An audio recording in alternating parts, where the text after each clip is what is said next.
मेरे प्यारे देशवासियों, नमस्कार। कोरोना के इस कालखंड में पूरी दुनिया अनेक परिवर्तनों के दौर से गुजर रही है। आज जब 2 गज की दूरी एक अनिवार्य जरूरत बन गई है, तो इसी संकट काल ने परिवार के सदस्यों को आपस में जोड़ने और करीब लाने का काम भी किया है। लेकिन इतने लंबे समय तक एक साथ रहना, कैसे रहना, समय कैसे बिताना, हर पल खुशी भरी कैसे हो, तो कई परिवारों को दिक्कतें आई।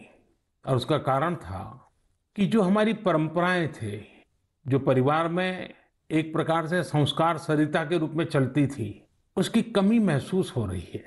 ऐसा लग रहा है कि बहुत से परिवार हैं जहां से सब कुछ खत्म हो चुका है, और इसके कारण उस कमी के रहते हुए इस संकट के काल को बिताना भी परिवारों के लिए थोड़ा मुश्किल हो गया। और उसमें एक महत्वपूर्ण बात क्या थी? हर परिवार में कोई न कोई बुजुर्ग, बड़े व्यक्ति परिवार के कहानियां सुनाया करते थे और घर में नई प्रेरणा, नई ऊर्जा भर देते हैं। हमें जरूर एहसास हुआ होगा कि हमारे पूर्वजों ने जो विधाएं बनाई थी, वो आज भी कितनी महत्वपूर्ण है, और जब नहीं होती हैं तो कितनी कमी महसूस होती है। ऐसी ही एक विधा, जैसे मैंने कहा, कहानी सुनाने की कला, स्टोरी टेलिंग। साथियों, कहानियों का इतिहास उतना ही पुराना है जितनी की मानव सभ्यता। Where there is a soul, there is a story. कहानियां लोगों के रचनात्मक और संवेदनशील पक्ष को सामने लाती हैं, उसे प्रकट करती हैं। कहानी की ताकत को महसूस करना हो तो जब कोई माँ अपने छोटे बच्चों को सुलाने के लिए या फिर उसे खाना खिलाने के लिए कहानी सुना रही होती है, तब देखें। मैं अपने जीवन में बहुत लंबे अरसे तक एक परिव्राजक के रूप में रहा। घुमंत ही मेरी जिंदगी थी। हर दिन नया गांव, नए लोग, नए परिवार। लेकिन जब मैं परिवारों में जाता था तो मैं बच्चों से जरूर बात करता था, और कभी कभी बच्चों को कहता था कि चलो भाई मुझे कोई कहानी सुनाओ। तो मैं हैरान था। बच्चे मुझे कहते थे, नहीं अंकल, कहानी नहीं, हम चुटकुला सुनाएंगे। और मुझे भी वो यही कहते थे कि अंकल आप हमें चुटकुला सुनाओ। यानी उनको कहानी से कोई परिचय ही नहीं था। ज्यादातर उनकी जिंदगी चुटकुलों में समाहित हो गई थी। साथियों, भारत में कहानी कहने की, या कहें किस्सा गोई की, एक समृद्ध परंपरा रही है। हमें गर्व है कि हम उस देश के वासी हैं जहां हितोपदेश और पंचतंत्र की परंपरा रही है, जहां कहानियों में पशु पक्षियों और परियों की काल्पनिक दुनिया गढ़ी गई ताकि विवेक और बुद्धिमत्ता की बातों को आसानी से समझाया जा सके। हमारे यहाँ कथा की परंपरा रही है। ये धार्मिक कहानियां कहने की प्राचीन पद्धति है। इसमें कथाकालक्षेपम भी शामिल रहा है। हमारे यहाँ तरह तरह की लोक कथाएं प्रचलित हैं। तमिलनाडु और केरल में कहानी सुनाने की बहुत ही रोचक पद्धति है। इसे विल्लू पाठ कहा जाता है। इसमें कहानी और संगीत का बहुत ही आकर्षक सामंजस्य होता है। भारत में कठपुतली की जीवंत परंपरा भी रही है। इन दिनों साइंस और साइंस फिक्शन से जुड़ी कहानियां एवं कहानी कहने की विधा लोकप्रिय हो रही है।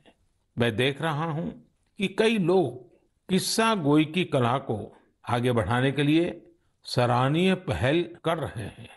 मुझे gaathastory.in जैसी वेबसाइट के बारे में जानकारी मिली, जिसे अमर व्यास बाकी लोगों के साथ मिलकर चलाते हैं। अमर व्यास आईआईएम अहमदाबाद से एमबीए करने के बाद विदेशों में चले गए, फिर वापस आए। इस समय बेंगलुरु में रहते हैं और समय निकालकर कहानियों से जुड़ा इस प्रकार का रोचक कार्य कर रहे हैं। कई ऐसे प्रयास भी हैं जो ग्रामीण भारत की कहानियों को खूब प्रचलित कर रहे हैं।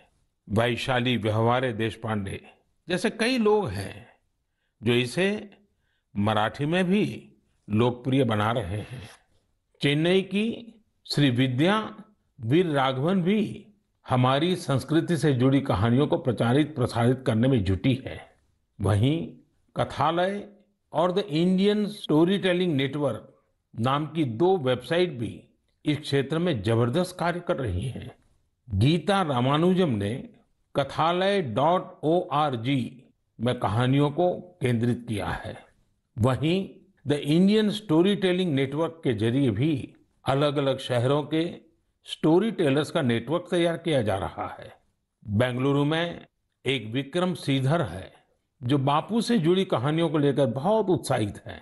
और भी कई लोग इस क्षेत्र में काम कर रहे होंगे। आप जरूर उनके बारे में सोशल मीडिया पर शेयर करें।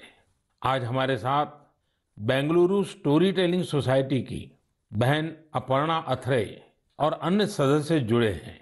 आइए उन्हीं से बात करते हैं और जानते हैं उनके अनुभव। हेलो।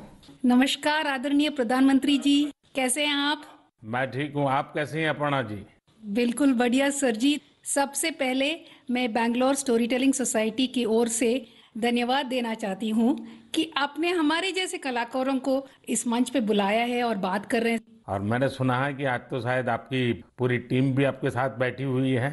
जी जी बिल्कुल बिल्कुल सर। तो अच्छा होगा कि आपकी टीम का परिचय करवा दें ताकि मन की बात के जो श्रोता है उनको परिचय हो जाए कि आप लोग कैसा बड़ा अभियान चला रहे हैं। सर, मैं अपर्णा अत्रेया हूँ। मैं 2 बच्चों की माँ हूँ, एक भारतीय वायुसेना के अफसर की बीवी हूँ और एक पैशनेट स्टोरी टेलर हूँ सर। स्टोरी टेलिंग की शुरुआत 15 साल पहले हुई थी जब मैं सॉफ्टवेयर इंडस्ट्री में काम कर रही थी। तब मैं CSR प्रोजेक्ट्स में वॉलंटरी काम करने के लिए जब गई थी, तब हजारों बच्चों को कहानियों के माध्यम से शिक्षा देने के मौका मिला। और ये कहानी जो मैं बता रही थी वो अपनी दादी माँ से सुनी थी। लेकिन जब कहानी सुनने वक्त मैं जो खुशी उन बच्चों में देखा, मैं क्या बोलूँ आपको, कितनी मुस्कुराहट थी, कितनी खुशी थी। तो उसी समय मैंने तय किया कि स्टोरी टेलिंग मेरे जीवन का एक लक्ष्य होगा सर। आपकी टीम में और कौन है वहाँ? मेरे साथ हैं शैलजा संपत। नमस्कार सर। नमस्ते जी। मैं शैलजा संपत बात कर रही हूँ। मैं तो पहले टीचर थी, उसके बाद जब मेरे बच्चे बड़े हुए तब मैंने थिएटर में काम शुरू किया और फाइनली कहानियों को सुनाने में सबसे ज्यादा संतृप्त मिला। धन्यवाद। मेरे साथ सौम्या है। नमस्कार सर। नमस्ते जी। मैं हूँ सौम्या श्रीनिवासन। मैं एक साइकोलॉजिस्ट हूँ। मैं जो काम करती हूँ बच्चों और बड़े लोगों के साथ, उसमें मैं कहानियों के द्वारा मनुष्य के नव रसाओं को जगाने में कोशिश करती हूँ और उसके साथ चर्चे भी करती हूँ। ये मेरी लक्ष्य है, healing and transformative story telling. नमस्ते सर। नमस्ते जी। मेरा नाम अपर्णा जयशंकर है। वैसे तो मेरी सौभाग्य है कि मैं अपनी नाना नानी और दादी के साथ इस देश के विभिन्न भागों में पली हूँ, इसीलिए रामायण, पुराणों और गीता की कहानियाँ मुझे विरासत में हर रात को मिलती थी। और बैंगलोर स्टोरी टेलिंग सोसाइटी जैसी संस्था है तो मुझे तो स्टोरी टेलर बनना ही था। मेरे साथ मेरे साथी लावण्या प्रसाद है। लावण्या जी नमस्ते। नमस्ते sir. I am an electrical engineer turned professional storyteller. Sir, I grew up listening to stories from my grandfather. I work with senior citizens in my special project called Roots, where I help them document their life stories for their families. Lavanya ji आपको बहुत बधाई।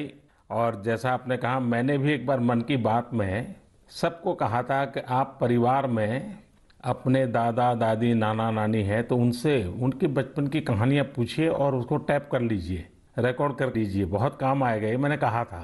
लेकिन मुझे अच्छा लगा कि एक तो आप सबने जो परिचय दिया अपना, उसमें भी आपकी कला, आपकी कम्युनिकेशन स्किल और बहुत ही कम शब्दों में बहुत ही बढ़िया ढंग से आपने अपना परिचय करवाया, इसलिए भी मैं आपको बधाई देता हूँ। Thank you sir, thank you. अब जो हमारे श्रोता लोग हैं मन की बात के, उनका भी मन करता होगा कहानी सुनने का। क्या मैं आपको रिक्वेस्ट कर सकता हूँ, एक तो कहानी सुनाएं आप लोग? जी बिल्कुल, ये तो हमारा सौभाग्य है जी। चलिए चलिए सुनते हैं कहानी एक राजा की। राजा का नाम था कृष्णदेवराय और राज्य का नाम था विजयनगर। अब राजा हमारे थे तो बड़े गुणवान, अगर उनमें कोई खोट बतानी ही था तो वो था उनका अधिक प्रेम अपने मंत्री तेनालीरामा की ओर और दूसरा भोजन की ओर।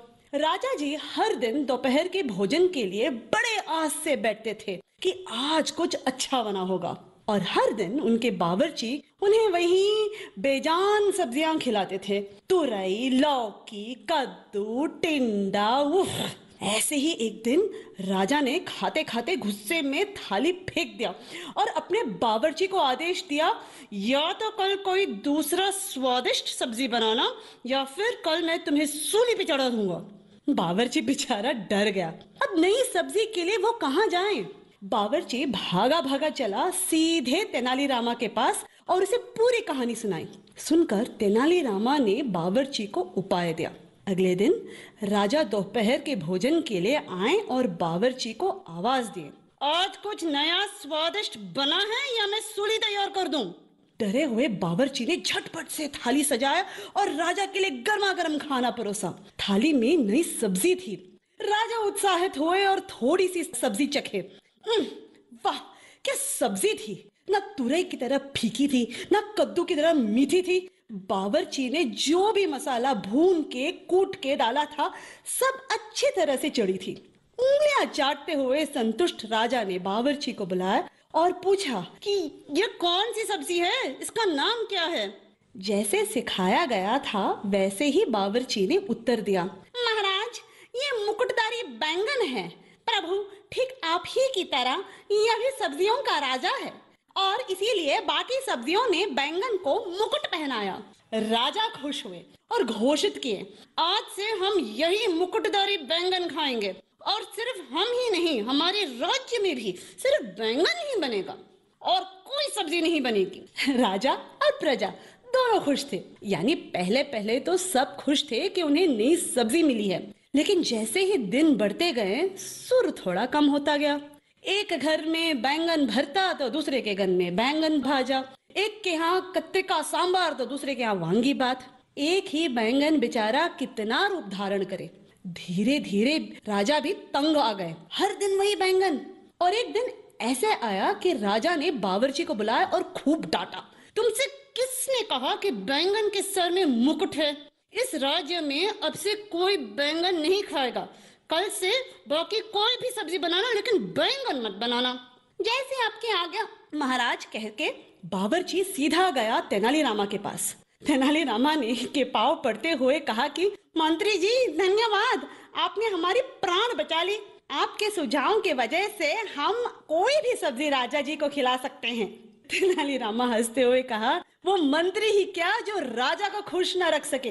और इसी तरह राजा कृष्णदेवराय और मंत्री तेनालीरामा की कहानियां बनती रही और लोग सुनते रहे। धन्यवाद। आपने बात में इतनी एग्जैक्टनेस थी, इतनी बारीकियों को पकड़ा था। मैं समझता हूँ बच्चे बड़े जो भी सुनेंगे कई चीज़ों का स्मरण रखेंगे। बहुत बढ़िया ढंग से आपने बताया। और विशेष कोइंसिडेंस ऐसा है कि देश में पोषण माह चल रहा है और आपकी कथा भोजन से जुड़ी हुई है। और मैं जरूर ये जो स्टोरी टेलर्स आप लोग हैं और भी लोग हैं, हमें किस प्रकार से हमारे देश की नई पीढ़ी को हमारे महान महापुरुष, महान माताएं बहनें जो हो गई हैं, कथाओं के माध्यम से उनके साथ कैसे जोड़ा जाए। हम कथा शास्त्र को और अधिक कैसे प्रचारित करें, पॉपुलर करें और हर घर में अच्छी कथा कहना, अच्छी कथा बच्चों को सुनाना, ये जाने जीवन की बहुत बड़ी क्रेडिट हो। ये वातावरण कैसे बनाए, उस दिशा में हम सब ने मिलकर काम करना चाहिए। लेकिन मुझे बहुत अच्छा लगा आप लोगों से बात करने कर और मैं आप सबको बहुत शुभकामनाएं देता हूँ। धन्यवाद। धन्यवाद सर। कहानी के द्वारा संस्कार सरिता को आगे बढ़ाने वाली इन बहनों को हमने सुना। मैं जब उनसे फोन पे बात कर रहा था, इतनी लंबी बात थी, तो मुझे लगा कि मन की बात के समय की सीमा है, तो मेरे उनसे जो बातें हुई है वो सारी बातें मैं मेरे नरेंद्र मोदी ऐप पर अपलोड करूंगा। पूरी कथाएं जरूर वहां सुनिए। अभी मन की बात में तो मैंने उसका बहुत छोटा सा अंश ही आपके सामने प्रस्तुत किया है। मैं जरूर आपसे आग्रह करूंगा, परिवार में हर सप्ताह आप कहानियों के लिए कोई समय निकालिए और ये भी कर सकते हैं कि परिवार के हर सदस्य को हर सप्ताह के लिए एक विषय तय करें जैसे मानो करुणा है, संवेदनशीलता है, पराक्रम है, त्याग है, शौर्य है, कोई एक भाव। और परिवार के सभी सदस्य उस सप्ताह एक ही विषय पर सबके सब लोग कहानी ढूंढेंगे और परिवार के सब मिलकर के एक एक कहानी कहेंगे। आप देखिए परिवार में कितना बड़ा खजाना हो जाएगा, रिसर्च का कितना बढ़िया काम हो जाएगा, हर किसी को कितना आनंद आएगा और परिवार में एक नई प्राण, नई ऊर्जा आएगी। उसी प्रकार से हम एक काम और भी कर सकते हैं। मैं कथा सुनाने वाले सबसे आग्रह करूंगा, हम आजादी के 75 वर्ष मनाने जा रहे हैं। क्या हम हमारी कथाओं में पूरे गुलामी के कालखंड की जितनी प्रेरक घटनाएं हैं उनको कथाओं में प्रचारित कर सकते हैं? विशेषकर 1857 से 1947 तक हर छोटी मोटी घटना से हम हमारी नई पीढ़ी को कथाओं के द्वारा परिचित करा सकते हैं। मुझे विश्वास है कि आप लोग जरूर इस काम को करेंगे। कहानी कहने की ये कला देश में और अधिक मजबूत बने, और अधिक प्रचारित हो और सहज बने, इसलिए आओ हम सब प्रयास करें। मेरे प्यारे देशवासियों, आइए कहानियों की दुनिया से अब हम 7 समंदर पार चलते हैं। ये आवाज सुनिए। नमस्ते भाइयों और बहनों, मेरा नाम शेरू डमले है। मैं वेस्ट अफ्रीका के एक देश माली से हूँ। मुझे फरवरी में भारत में विश्व के सबसे बड़े धार्मिक त्योहार कुंभ मेला में शामिल होने का अवसर मिला। मेरे लिए ये बहुत ज्यादा गर्व की बात है। मुझे कुंभ मेला में शामिल होकर बहुत अच्छा लगा और भारत के कल्चर को देखकर बहुत कुछ सीखने को मिला। मैं विनती करना चाहता हूँ कि हम लोगों को एक बार फिर भारत विजिट करने का अवसर दिया जाए ताकि हम और भारत के बारे में सीख सकें। नमस्ते। है ना मजेदार? तो ये थे माली के सेदू देम्बेले। माली भारत से दूर पश्चिम अफ्रीका का एक बड़ा और लैंडलॉक्ड देश है। सेदू देम्बेले माली के एक शहर कीटा के एक पब्लिक स्कूल में शिक्षक हैं। वे बच्चों को इंग्लिश, म्यूजिक और पेंटिंग, ड्राइंग पढ़ाते हैं, सिखाते हैं। लेकिन उनकी एक और पहचान भी है। लोग उन्हें माली के हिंदुस्तान का बाबू कहते हैं और उन्हें ऐसा कहलाने में बहुत गर्व की अनुभूति होती है। प्रत्येक रविवार को दोपहर बाद वे माली में 1 घंटे का रेडियो कार्यक्रम प्रस्तुत करते हैं।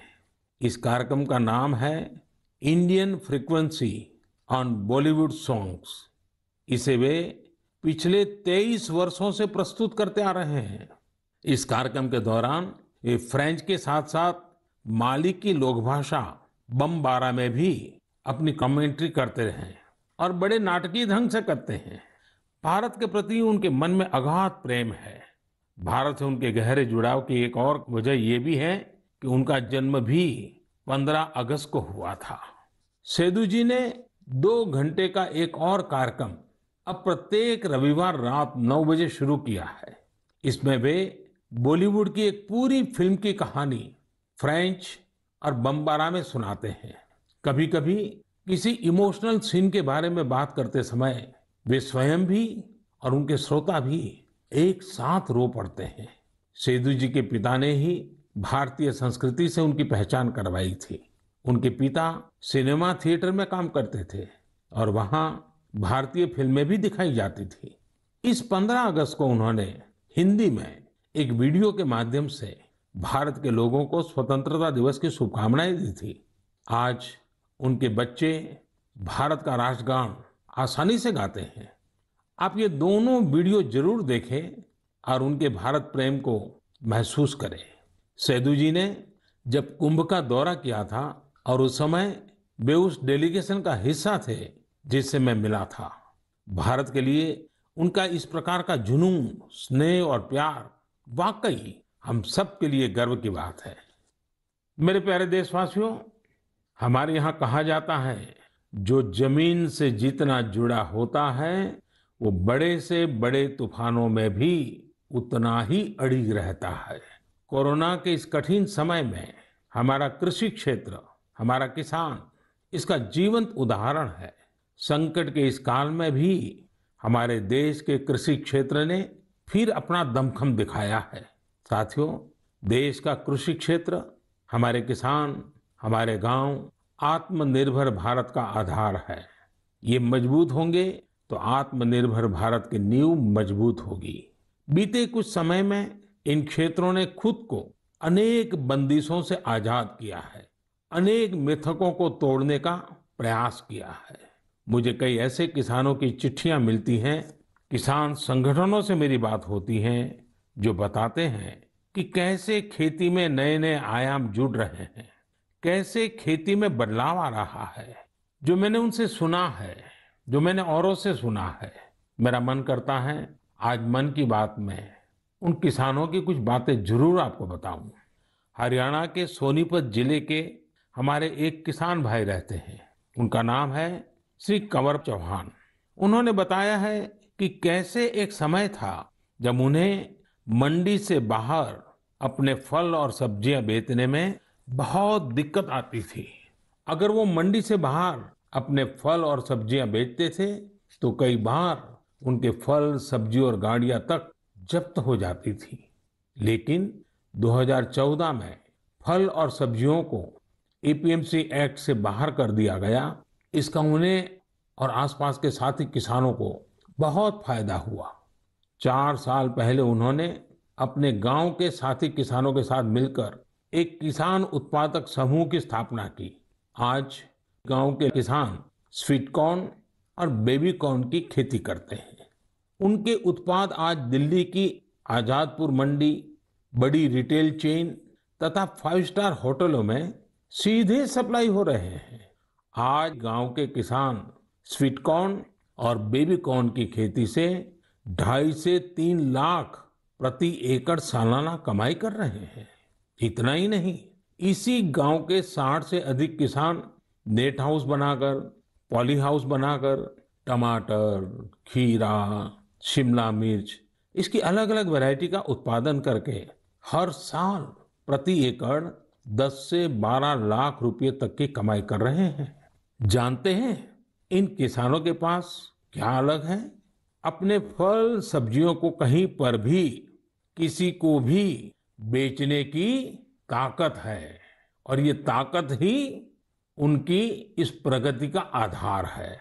अब यही ताकत देश के दूसरे किसानों को भी मिली है। फल सब्जियों के लिए ही नहीं, अपने खेत में वो जो पैदा कर रहे हैं, धान, गेहूं, सरसों, गन्ना जो उगा रहे हैं, उसको अपनी इच्छा के अनुसार जहां ज्यादा दाम मिले वहीं पर बेचने की अब उनको आजादी मिल गई है। साथियों, 3-4 साल पहले ही महाराष्ट्र में फल और सब्जियों को एपीएमसी के दायरे से बाहर किया गया था। इस बदलाव ने कैसे महाराष्ट्र के फल और सब्जी उगाने वाले किसानों की स्थिति बदली, इसका उदाहरण है Shri Swami Samarth farmers producer company limited. एक किसानों का समूह है। पुणे और मुंबई में किसान साप्ताहिक बाजार खुद चला रहे हैं। इन बाजारों में लगभग 70 गांवों के 4,500 किसानों का उत्पाद सीधे बेचा जाता है, कोई बिचौलिया नहीं। ग्रामीण युवा सीधे बाजार में खेती और बिक्री की प्रक्रिया में शामिल होते हैं। इसका सीधा लाभ किसानों को होता है, गांव के नौजवानों को रोजगार में होता है। एक और उदाहरण तमिलनाडु के थेनी जिले का है। यहाँ पर है तमिलनाडु केला फार्मर प्रोड्यूस कंपनी। ये फार्मर प्रोड्यूस कंपनी कहने को तो कंपनी है, हकीकत में ये किसानों ने मिलकर के अपना एक समूह बनाया है। बड़ा लचीली व्यवस्था है और वो भी 5-6 साल पहले बनाया है। इस किसान समूह ने लॉकडाउन के दौरान आसपास के गांवों से सैकड़ों मीट्रिक टन सब्जियां, फलों और केले की खरीद की और चेन्नई शहर को सब्जी कॉम्बो किट दिया। आप सोचिए कितने नौजवानों को उन्होंने रोजगार दिया। और मजा ये है कि बिचौलियों न होने के कारण किसान को भी लाभ हुआ, उपभोक्ता को भी लाभ हुआ। ऐसा ही एक लखनऊ का किसानों का समूह है। उन्होंने नाम रखा है इरादा फार्मर प्रोड्यूसर। इन्होंने भी लॉकडाउन के दौरान किसानों के खेतों से सीधे फल और सब्जियां ली और सीधे जाकर के लखनऊ के बाजारों में बेची। बिचौलियों से मुक्ति हो गई और मन चाहे उतने दाम उन्होंने प्राप्त किए। साथियों, गुजरात में बनासकांठा के रामपुरा गांव में इस्माइल भाई करके एक किसान है। उनकी कहानी भी बहुत दिलचस्प है। इस्माइल भाई खेती करना चाहते थे, लेकिन अब जैसी ज्यादातर सोच बन गई है, उनके परिवार को भी लगता था कि इस्माइल भाई ये कैसी बात कर रहे हैं। इस्माइल भाई के पिता खेती करते थे, लेकिन इसमें उनको अक्सर नुकसान ही होता था। तो पिताजी ने मना भी किया, लेकिन परिवार वालों के मना करने के बावजूद इस्माइल भाई ने तय किया कि वो तो खेती ही करेंगे। इस्माइल भाई ने सोच लिया था कि खेती घाटे का सौदा है। वही सोच और स्थिति दोनों को बदल कर दिखाएंगे। उन्होंने खेती शुरू की, लेकिन नए तरीकों से, इनोवेटिव तरीके से। उन्होंने ड्रिप से सिंचाई करके आलू की खेती शुरू की और आज उनके आलू एक पहचान बन गए हैं। वो ऐसे आलू उगा रहे हैं जिनकी क्वालिटी बहुत ही अच्छी होती है। इस्माइल भाई ये आलू सीधे बड़ी बड़ी कंपनियों को बेचते हैं। बिचौलियों का नामो निशान नहीं, और परिणाम अच्छा मुनाफा कमा रहे हैं। अब तो उन्होंने अपने पिता का सारा कर्जा भी चुका दिया है। और सबसे बड़ी बात जानते हैं, इस्माइल भाई आज अपने इलाके के सैकड़ों और किसानों की भी मदद कर रहे हैं। उनकी भी जिंदगी बदल रहे हैं। साथियों, आज की तारीख में खेती को हम जितना आधुनिक विकल्प देंगे, उतना ही वो आगे बढ़ेगी। उसमें नए नए तौर तरीके आएंगे, नए इनोवेशंस जुड़ेंगे। मणिपुर के रहने वाली विजय शांति एक नए इनोवेशन के चलते खूब चर्चा में है। उन्होंने कमल की नाल से धागा बनाने का स्टार्टअप शुरू किया है। आज उनके इनोवेशन के चलते कमल की खेती और टेक्सटाइल में एक नया ही रास्ता बन गया है। मेरे प्यारे देशवासियों, मैं आपको अतीत के एक हिस्से में ले जाना चाहता हूँ। 101 साल पुरानी बात है। 1919 का साल था। अंग्रेजी हुकूमत ने जलियांवाला बाग में निर्दोष लोगों का कत्लेआम किया था। इस नरसंहार के बाद एक 12 साल का लड़का उस घटना स्थल पर गया। वह खुशमिजाज और चंचल बालक, लेकिन उसने जलियांवाला बाग में जो देखा वह उसकी सोच के परे था। वह स्तब्ध था, यह सोचकर कि कोई भी इतना निर्दयी कैसे हो सकता है। वह मासूम गुस्से की आग में जलने लगा था। उसी जलियांवाला बाग में उसने अंग्रेजी शासन के खिलाफ लड़ने की कसम खाई। क्या आपको पता चला कि मैं किसकी बात कर रहा हूं? हाँ, मैं शहीद वीर भगत सिंह की बात कर रहा हूं। कल 28 सितंबर को हम शहीद वीर भगत सिंह की जयंती मनाएंगे। मैं समस्त देशवासियों के साथ साहस और वीरता की प्रतिमूर्ति शहीद वीर भगत सिंह को नमन करता हूं। क्या आप कल्पना कर सकते हैं, एक हुकूमत जिसका दुनिया के इतने बड़े हिस्से पर शासन था, इसके बारे में कहा जाता था कि उनके शासन में सूर्य कभी अस्त नहीं होता। इतनी ताकतवर हुकूमत एक 23 साल के युवक से भयभीत हो गई थी। शहीद भगत सिंह पराक्रमी होने के साथ साथ विद्वान भी थे, चिंतक थे। अपने जीवन की चिंता किए बगैर भगत सिंह और उनके क्रांतिवीर साथियों ने ऐसे साहसिक कार्यों को अंजाम दिया जिनका देश की आजादी में बहुत बड़ा योगदान रहा। शहीद वीर भगत सिंह के जीवन का एक और खूबसूरत पहलू यह है कि वे टीम वर्क के महत्व को बखूबी समझते थे।